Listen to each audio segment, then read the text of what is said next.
Hey, thanks for tuning in, everybody. This is JT, and if you are hearing this, you have once again tuned into the Consequence of Habit podcast. Hey, like always, this podcast is brought to you by our friends at Athletic Brewing Company. In my opinion, the finest NA beer that you're going to get out there. Actually, I'm just going to say one of the finest beers out there. These guys were big in my journey of kicking that nasty habit of alcohol. Fortunately, I didn't have to kick the habit of drinking amazing beer. These guys, they give you your cake and eat it too.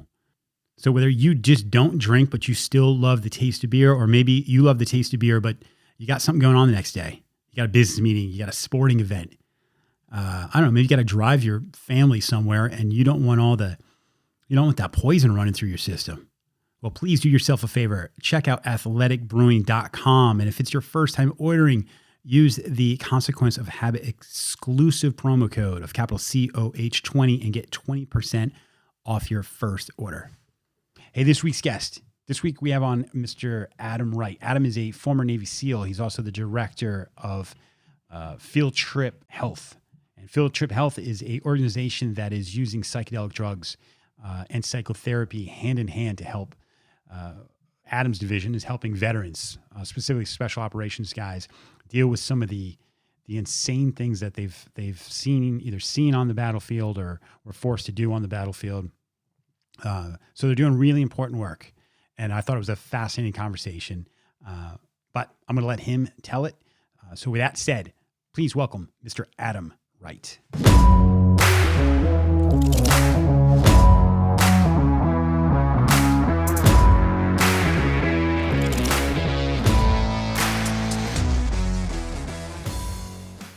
All right, everybody, thanks for joining us. This is JT here with the Consequence of Habit podcast. We are here with Adam Wright from Field Trip Health. Adam, man, I appreciate you coming on.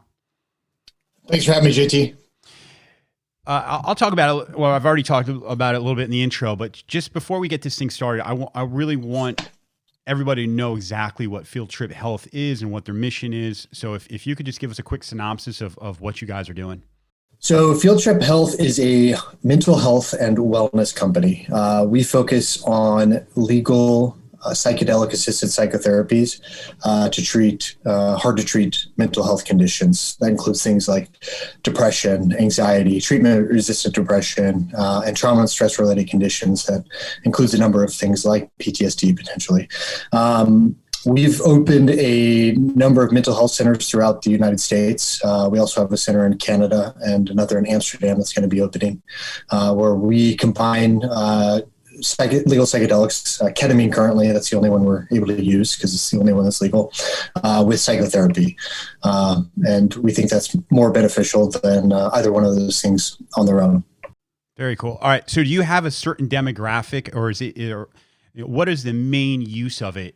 As far as treatment goes? The primary use, let me step back. So our focus is really on psychotherapy. This is traditional psychotherapy that is assisted really by psychedelics. So psychedelics have the ability to put participants in what we call a non-ordinary state of consciousness. And the idea being that create space or provide a reset for the participant to address issues that they might have from kind of a more objective standpoint. It helps dissolve their defenses, breaks down what we call the ego, and the main function of the psychedelic itself is to kind of create that space for somebody to address those issues. So there's some other implications of ketamine, though, that are a little bit different than the other classic psychedelics like LSD or psilocybin. Ketamine potentially, this is theoretical but plausible, has implications on the nervous system. So this is especially relevant for veterans that I'm working with, who deal with a lot of trauma and stressor-related conditions, of which PTSD is one. That's really rooted in physiological realm. So you've probably heard this before, but people suffering from PTSD are kind of locked into a heightened state of survival. And that fear response is essentially hyperactive. Ketamine potentially has the ability to attenuate that physical response and actually kind of unlock the body, which is really where all that stress is is held. Yeah. So while ketamine initially was kind of scoffed at a little bit by the therapists at the outset, I think they're coming around and thinking that maybe it's going to be a useful tool in its own right that will continue to be in use even after psilocybin and MDMA are approved. Yeah.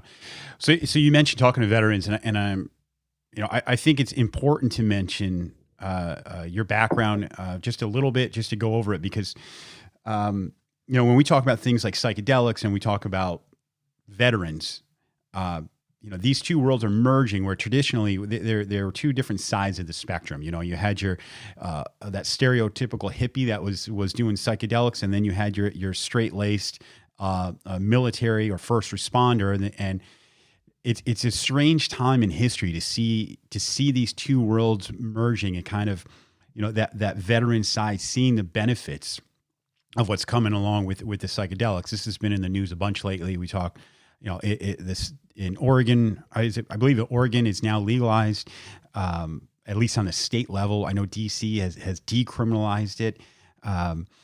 What is your background, and how did you get involved with Field Trip?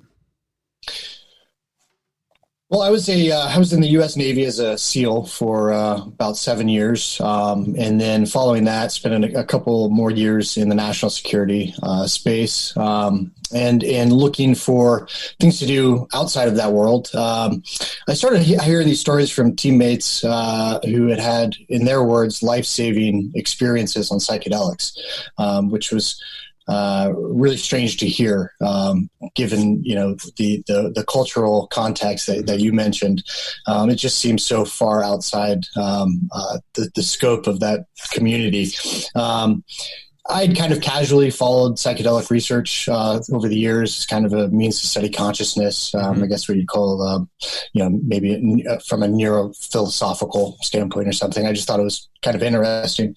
But upon hearing those stories, and there were too many to just discount, I thought, I started doing some more deliberate research and then looking for opportunities in the space. Field Trip presented me the opportunity to really create a platform to increase accessibility to veterans and frontline workers. So I jumped at it, and we're in the process right now of building it. Still very much in its infancy, but a lot of promise, and really hope to turn it into something really powerful for veterans to access. Yeah. So you mentioned you had a history in mindfulness and meditation. What did that look like prior to coming to Field Trip? Well, I wouldn't say I had a deep history in that stuff. I dabbled in meditation, I think, in my early 20s, just out of curiosity, as kind of like a biohack or whatever to self-optimize and improve my performance. But never really stuck with it. So I wouldn't say I had a history in that, but I'd just been following kind of some of the research that was coming out of places like Johns Hopkins and Imperial College of London, and I'm trying to think of the other places. Yeah. That's exciting. What Johns Hopkins is doing, and we spoke on the phone I think a couple weeks ago, and a lot of this was brought to light for me after reading Michael Pollan's book, How to Change Your Mind. And really hearing the history of psychedelics, both the good and bad, like what the great work that they're doing at Johns Hopkins, they've been doing for some time, and then what happened to psychedelics, and one of the reasons they were stigmatized as much as they were. What's your thought on that? Why do you think there was such a stigma to psychedelics? And I'm going to throw ketamine in the mix of that, just even as a newer drug, because that was considered more of like a club drug for a long time. But what's your thoughts on that? Yeah, I mean, I think the associations between the counterculture and psychedelics, are a big part of that, and that was, deliberately promulgated by the Nixon administration, to my understanding. And I think that did tremendous disservice to the medical community by driving the research dollars away from psychedelics and into other things. And research essentially stopped for 30 years. Yeah. So I think that the anti-drug campaigns of the 80s and 90s didn't do anything to help that. I think, some of it is due to the abuse by club goers for ketamine, like you said. But everything that's happened in the last 10 to 20 years has been really occurring within the scientific and medical space. So, the credibility that is conferred by studies done at Johns Hopkins, for instance, I think does wonders for acceptance of these drugs. And then I think, I'm still new to this space, but it seems like Michael Pollan kind of represented a real a tipping point. There's pre-Pollan and now we're in post-Pollan.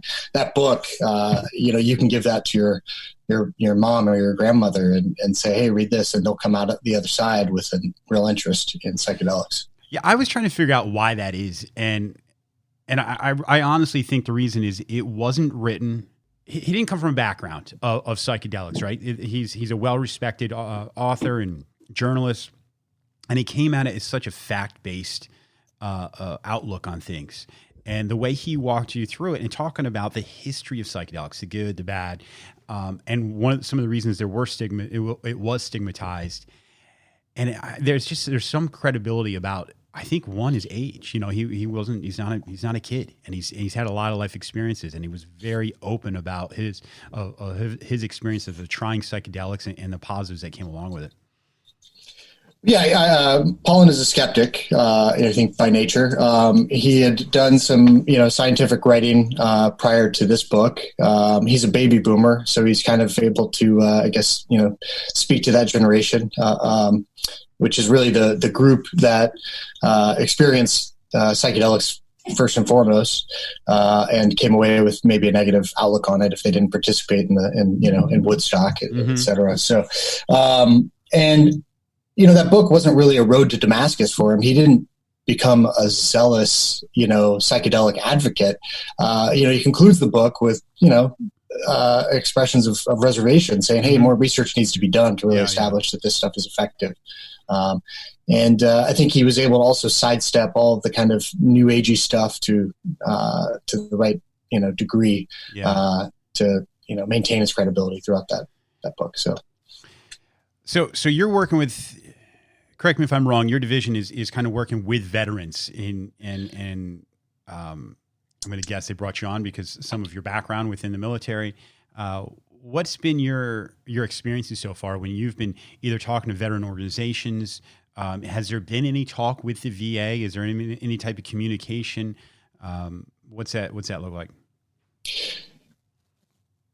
It's tough. My goal coming to Field Trip was, I wanted to check a few boxes. So the treatment had to be legal. It had to be evidence-based or evidence-informed, and had to be domestic. So a lot of the guys that I talked to had to leave the country to go and do some of their psychedelic therapies because the substance is scheduled, in the United States. It's illegal, so they can't access it here. People don't want to do that for other reasons. A lot of other people can't do that because they don't have the time or the financial means to fly to Costa Rica or Peru or wherever they're going for some of the stuff. Some people can't take 2 weeks off of work to go to do an ayahuasca retreat in Peru. So and for guys that still work within maybe in law enforcement or national security, like there's other implications for that too. So those were the three boxes that I wanted to check, and Field Trip and check those boxes. Yeah. So, but that being said, since I started at Field Trip, we've treated, I think we have 21 veterans in the pipeline, and most of them in Canada. Toronto is our first clinic, so it has a head start on all the U.S. clinics. But we have 4 veterans in our Los Angeles clinic, and I think we have a couple entering in our New York clinic in January, February. So again, as I said, still very much in its infancy. But in this process of getting these guys in, I've talked to about 40 to 50 veterans and frontline workers. And I've kind of become a little bit of an amateur anthropologist. I just, guys want to share their stories with me, just given my job, because they need help and they're seeking help. And so I feel like I've gotten to pull back the curtain on the veterans' experience of transitioning out of active duty into civilian life and all of the attendant issues that they suffer from. So I'll just continue that in this path, and I'll get back to the VA and stuff. So you might be familiar. I'm going to, for the purpose of this conversation, I'm just going to focus on special operations guys, just because that's my background, and that's kind of who we're tailoring the program to initially. We're pretty sure that it will cross over to other people in the conventional military forces, law enforcement, first responders, et cetera. But you may have heard the term operator syndrome. It's kind of coming into currency right now. But basically, that's a catch-all term for the constellation of issues that guys suffer from when they leave service. It includes everything from traumatic brain injury, joint injuries, chronic pain, chronic fatigue, sleep disorders, endocrine dysfunction, domestic issues, substance abuse. All the stuff that essentially, scars that we collect during our time in the service. We're exposed to continuous blasts. Lots of gunfire. And then skydiving with lots of weight is not necessarily good for your joints.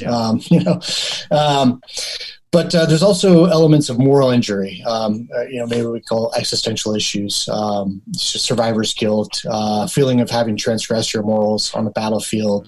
And then there's another thing that, some guys are affected by who maybe didn't have a lot of combat experience, but had the same issues as the guy who has maybe 5 combat deployments. And I'm not sure what it is yet, but the only name that I can come up with for it is, I'm not creating this name, but it's like maybe toxic masculinity. There seems to be something inherently, harmful or difficult about participating in that world.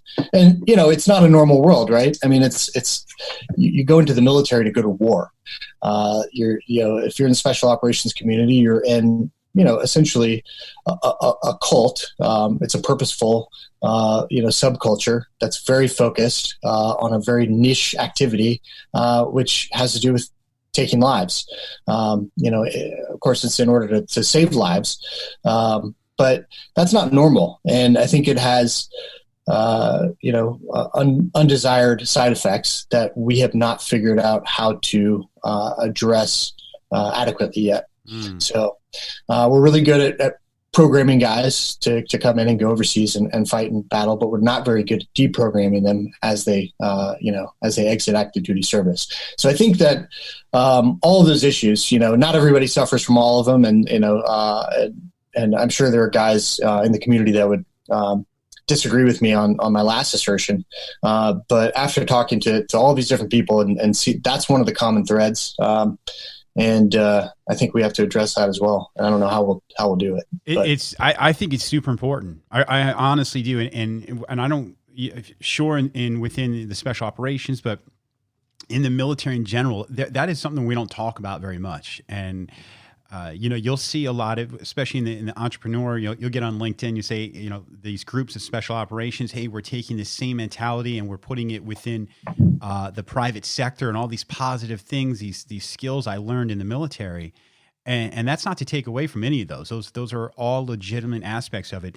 But there is a part of it that isn't discussed. And whether you call it toxic masculinity, you talk about ego, you talk about being part of a group. And even if you use the word cult, a lot of guys' identity is wrapped up in all of this stuff. And I imagine within the special operations, I was not in special operations, that it's even that much more. So you've got this identity wrapped up into it. And then all of a sudden your mission's gone. You're out of the military. Your mission's gone. Your identity is, you're like, now what? And this brotherhood and this camaraderie that you've had where you guys looked out for each other and lived for each other is now gone. And in my opinion, some of the coping mechanisms that you use while you're in, whether it's drinking a bunch, you're in fights, like these things that are almost in some aspects promoted. they do not serve us on the outside, and I think it's a really important aspect of things to truly look at. And so I'm excited you guys are doing it, because I think it's well needed. Yeah, you hit the nail on the head. I mean, the things that serve you well on the battlefield are not necessarily going to serve you well at home. So, hypervigilance, for instance, is crucial when you're overseas. But when you come home, it's a symptom of PTSD. It's not very healthy to walk outside your front door and do a scan of, both directions and look at everybody's hands as you pass them on the sidewalk, or get up in the middle of the night and, grab a gun and clear your house because you think that there's an intruder, right. So those are, maladaptive behaviors once you get out of the service. So I don't know. I don't know what the solution is going to look like, but I know that, obviously we have to acknowledge that it's a problem in order to start addressing it. Yeah. So walk me through what a veteran they reach out to field trip. What's the prerequisites, and how does that process look like if somebody is actually seeking treatment? Yeah, well, when someone reaches out to us, there's initially a psychiatric evaluation. There are some contraindications. Certain people should not do psychedelics. People who present with schizophrenia, for example, is not a group of people who will benefit from this. So the psychiatric evaluation essentially screens out some people, and there's also a medical evaluation. People, with really, really high blood pressure or severe sleep apnea are not great candidates for it. If you do qualify for the treatment and you still want to move forward, you meet with a psychotherapist who's really going to be the person who takes you through the whole course of treatment. So, start to finish, the whole thing ideally lasts roughly 3 to 4 weeks, depending on the actual protocol that we're using, which can be different depending on the diagnosis participants receive. But that entails approximately 12 appointments. 6 of those are dosed ketamine sessions, and 6 are integration sessions, which is where you sit down with psychotherapists and talk about the things that popped up during your what we call an exploration, which is your where you actually receive the psychedelic drug, have your psychedelic experience. Which I should point out, one of Field Trip's real selling points is that the clinics have a lot of we've invested a lot in the setting of the clinic. So having read Michael Pollan's book, you're familiar with the idea of set and setting and how important those are. So we put a lot of effort into the aesthetics of our clinics. They're very spa-like, and you go into your little private treatment room, and you have a zero gravity chair, and you've got eye shades on, and really expensive headphones, and a curated playlist, and you're in there for a couple hours, and you come out, and you've got snacks and water waiting for you, and then you get to sit in this really fancy kind of recovery lounge. So it's a really nice experience. People would probably benefit just from going in there and hanging out for a couple hours, on their own. But hopefully we'll add massages in at some point. I would like to turn them into an actual spa. I think would be great. Would be cool. But so that's basically that's kind of the treatment in a nutshell. Does that make sense? Yeah. Should I cover it again? No, 100%. Okay. Yeah. So. Are the therapists, is that like a certification that they come in with? Is it something you guys provide? Like, how do you guys even find candidates as far as therapists go to work with ketamine? Yeah, so all of our therapists are licensed master's level psychotherapists, and they also have experience working with alternate or non-ordinary states of consciousness, which is what you're experiencing when you're on psychedelics. So we're still in our early days, but most so far have gone through training programs. There's a number of them out there, to include CIIS. That's the California Institute of Integral Studies, and they have a program for essentially supervising psychedelic experiences and then how to conduct the therapy surrounding those. There's also an organization called Fluence, another one called Polaris, and there's a few other credible psychedelics training outlets. But we also fill in all the gaps with our own training and supervision. We've kind of developed our own program for therapists that we're conducting in-house. I think I probably already know the answer to this question, but this is obviously not something that falls under like a traditional insurance thing, right? This is not something anyone can call up Blue Cross Blue Shield and say, "Hey, is this in network?"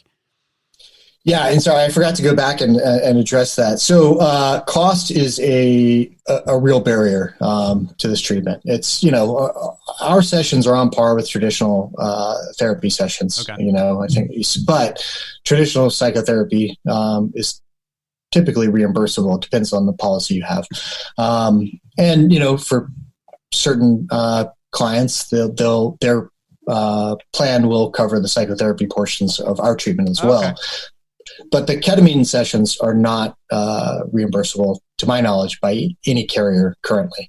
For veterans who, I think probably don't make as much money as our core, target demographic, it's a serious obstacle. So, guys really need the therapy and may not have the financial wherewithal to pay for it.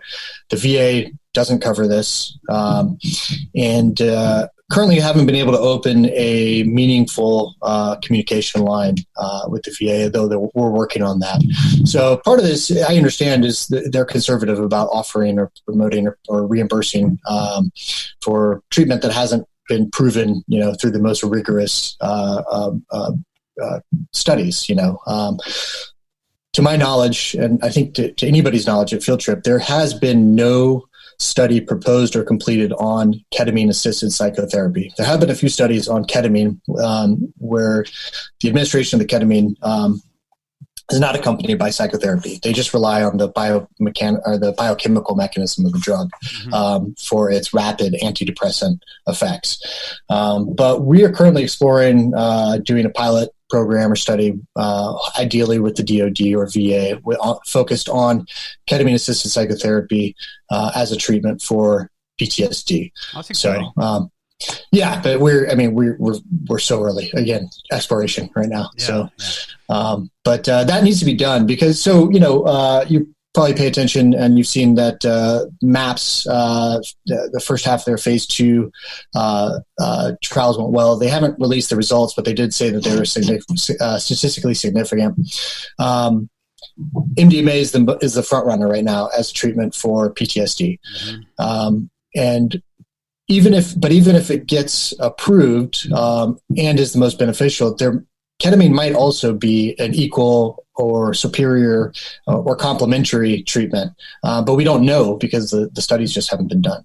So that's one thing that we need to address. But I think the VA will probably be the last organization to come around. Right now we're working with a number of other nonprofits in the veteran psychedelic space and trying to coalesce around this issue and hopefully be able to advocate for it with a more unified voice. Now, I had watched a video. It was over a year old that Field Trip was working with a university down in Jamaica as far as research into psychedelics. Is that something that's still ongoing? Yeah, we've built the structure of our facility down there. So, in conjunction with the University of West Indies, we've established this research facility where we will be doing researching and cultivating psychoactive compounds. So, I think primarily right now it's going to be psilocybin, but there's a lot of other fungus out there that are hallucinogenic that we don't really know very much about. And even within psilocybin, there's all sorts of other, parts of that molecule that we don't know what role they play in the psychedelic experience yet. So a lot of research to be done there, and we're working on it there. Cool. I don't know if it's something that you're willing to talk about. Have you had experiences? Have you been able to go through the process of any of the ketamine therapy? Yeah, that was something that was really important to me. Was before I talked to veterans about this, was to have experienced it. So I went through an abbreviated version of our treatment in our Los Angeles clinic. So I did 2 ketamine sessions and 2 integration sessions, and I also did another session as part of our therapist training that I got to sit in on and see it from that angle as well. So I in a limited way, I've seen it through the therapist's eyes, and I've also seen it through the client's eyes. So, yeah, it's it's a tremendous experience for me. It was extremely beneficial. I kind of feel shortchanged that I didn't get the full course of treatment. Yeah. My wife has essentially admitted that she hated me for the first 5 years of our relationship. She says now I'm nice and I'm fun to hang out with, and it makes me wonder how we ever got together in the first place. So, it definitely has had a profound effect for me. Yeah, I think what's exciting about the research and talking to other people that have partaken in the experience is that, unlike a traditional mental health medication that requires a daily dose, and then even within that can take 4 to 6 weeks to even build up in your system in the first place, that within a small amount of time, with a small amount of doses, that the effects of it seem to be very long lasting. And I don't know what your thoughts are on that, or what your experience has been since then. You said obviously your wife has seen some positive changes in it. Do you feel after a certain amount of time that you start to fall back into these like default thought processes, or has this been an ongoing thing since your treatment?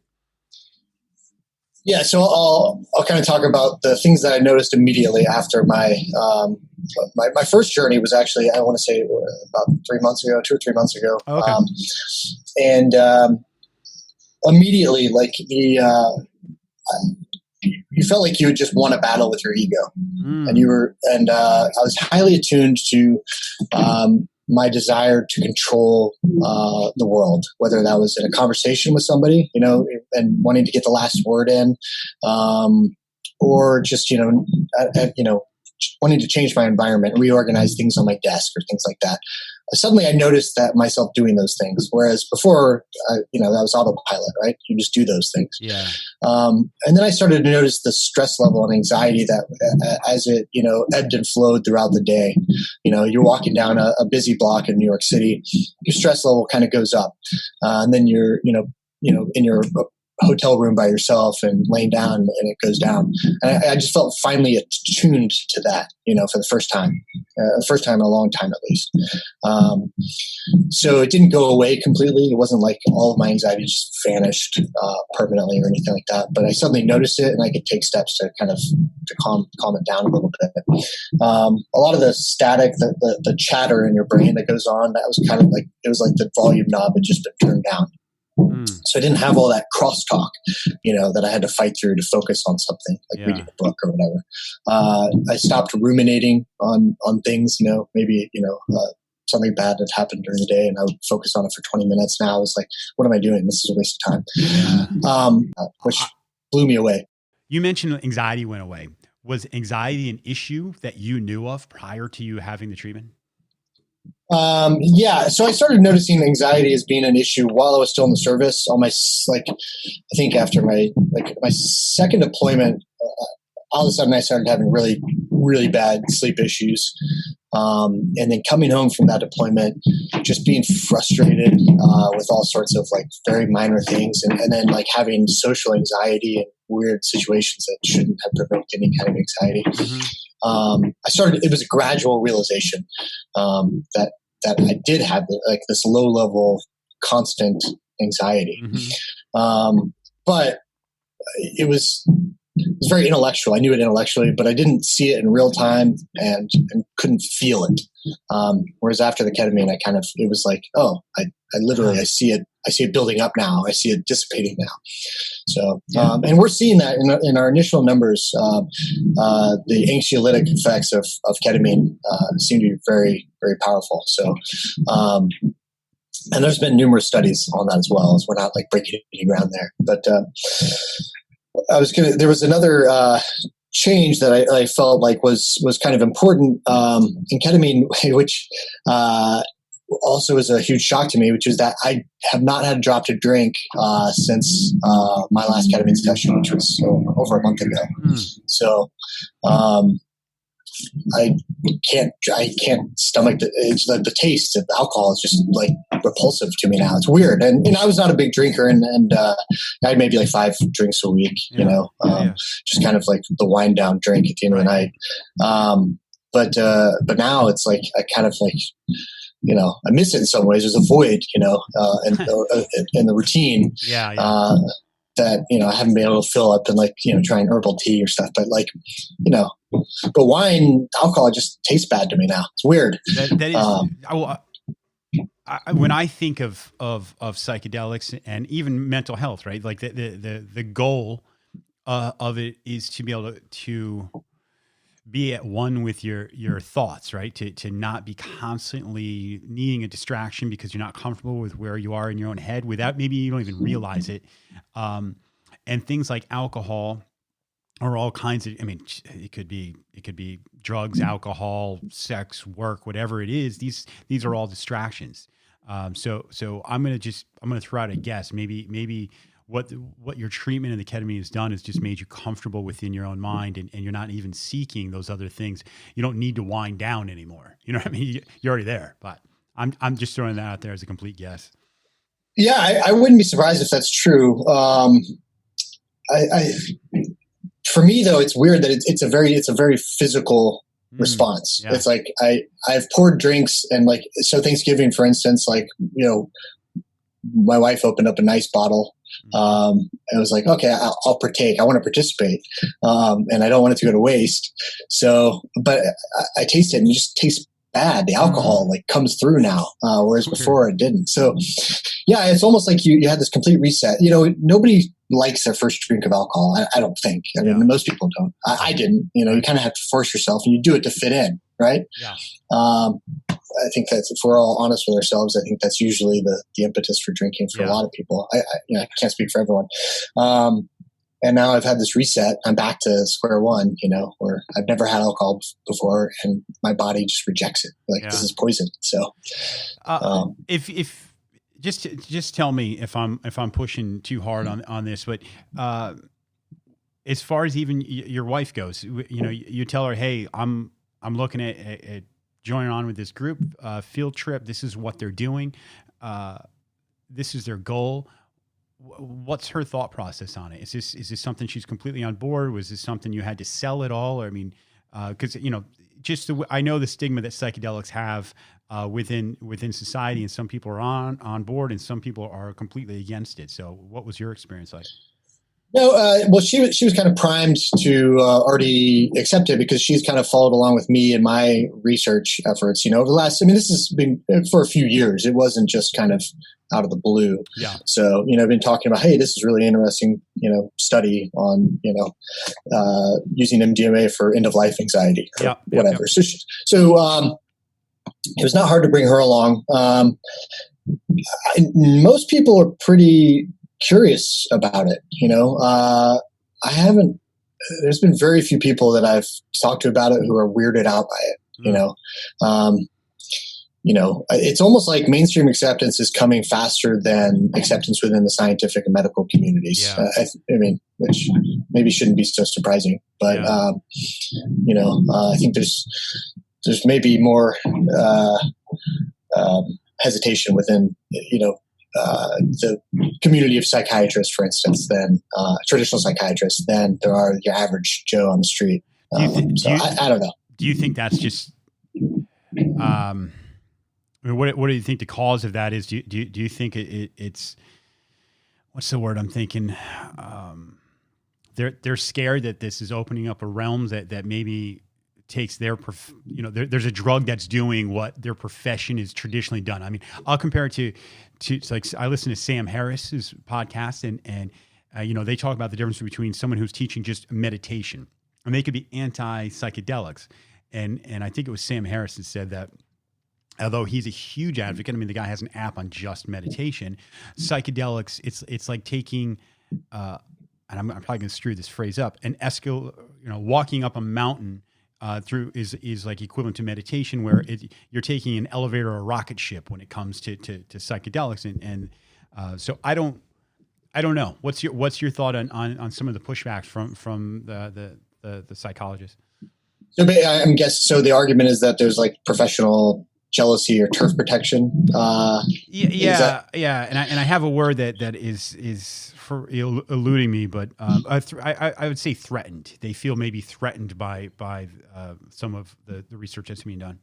That might be true in some cases. I'm not an expert. I'm the new kid on the block very much in this area, but I feel like most people in the medical wellness space, like psychiatrists and psychotherapists, have their patients' best interests at heart, and they're open to innovative therapies, but it has to be proven. They can't go and advocate. So I think in some ways the advocacy is outpacing the science a little bit now. Like I think we're in the pre-bubble in the psychedelic space.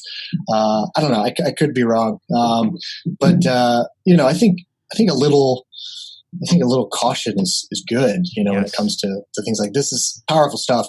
And, I don't know if a rocket ship is necessarily always the right term for this. Like you still have to put in a lot of work. It's not a magic bullet, right? Like some people will come in and they'll have a psychedelic experience that's mystical, and they'll experience oneness and they'll be cured.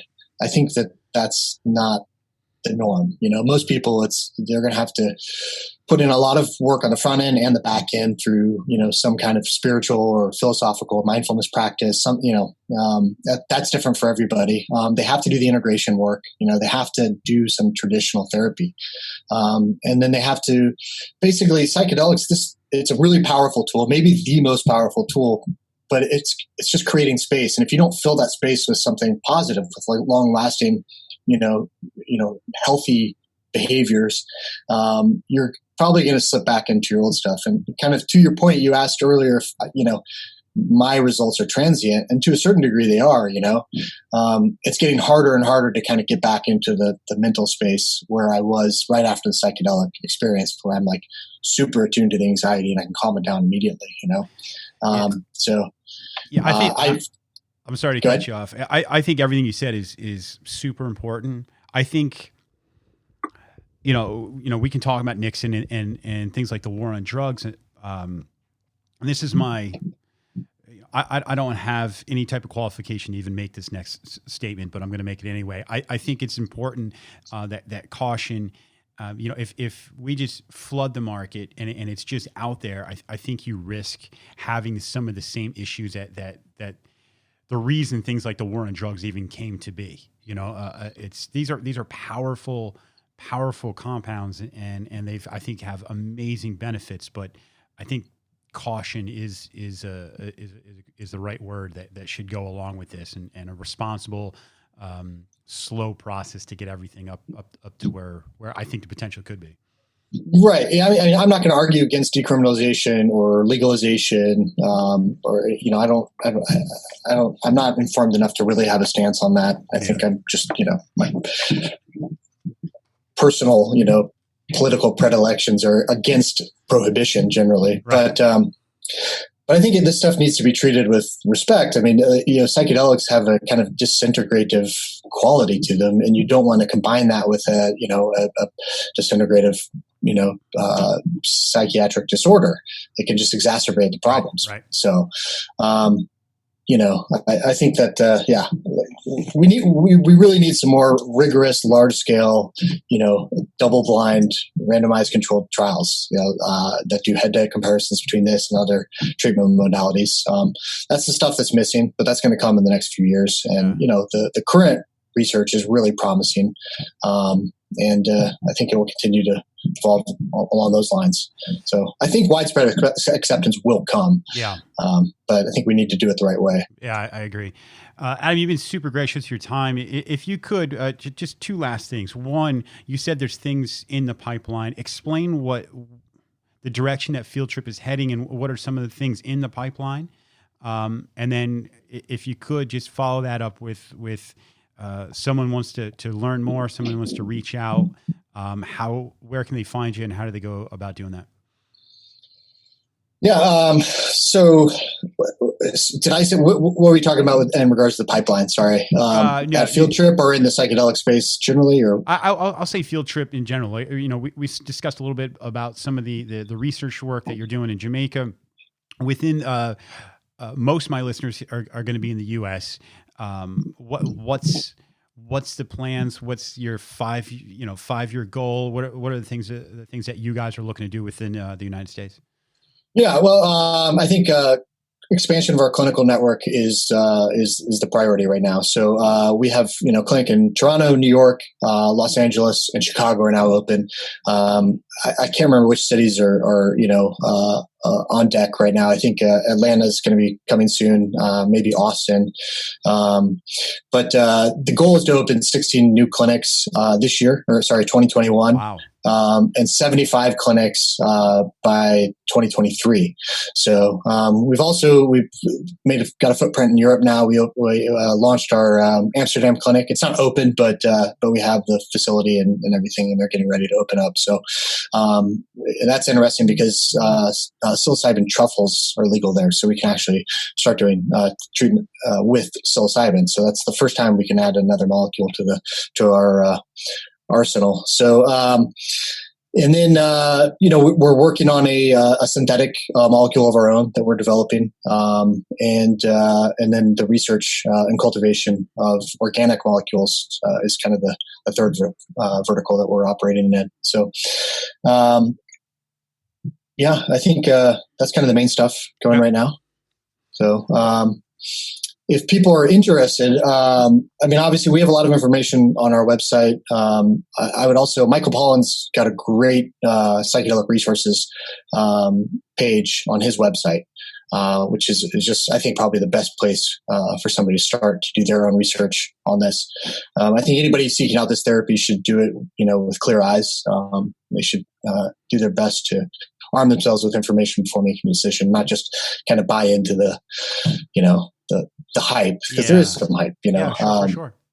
And people should realize that, for some people, maybe this is the final puzzle piece. For some people, it's just the first step in kind of a longer journey to kind of getting back to who they feel like they should be, Yeah. I'm excited for it. When and even doing research for this podcast, and I was reading some of the literature that even on your website, on Field Trip's website, and it's talking about breaking up negative thought patterns and creating new habits. And a lot of times people don't think of thought patterns as a habit within itself, but it 100% is. And a lot of people's default mode are these negative circular thought patterns that really are holding them back. So I'm excited to see what you guys are doing. I'm excited about the research that's being done in psychedelics. We'll be watching, man. We'll be watching to see what you guys are doing. And, maybe as things, new compounds come on board, please, this venue will always be open for you guys to come on and discuss it. And that's about it, Adam. I really appreciate your time. Yeah, thanks for having me on. Great to have the platform to talk about this stuff. So happy to come on again in the future. Awesome. Good stuff, Adam. I appreciate it. Thanks. All right, that's it for me. Thanks for tuning in to the Consequence of Habit podcast. Please like, share, subscribe this thing. Let's get more of these stories out there. I think they deserved to be shared. Also, check out consequenceofhabit.com for any updates. Sign up for the newsletter. It's some more solo stuff from me. So if that's something you're interested in, you want to find out what's going on with the Consequence of Habit nonprofit, please log on and check that out. That's it. I'll see you guys next week.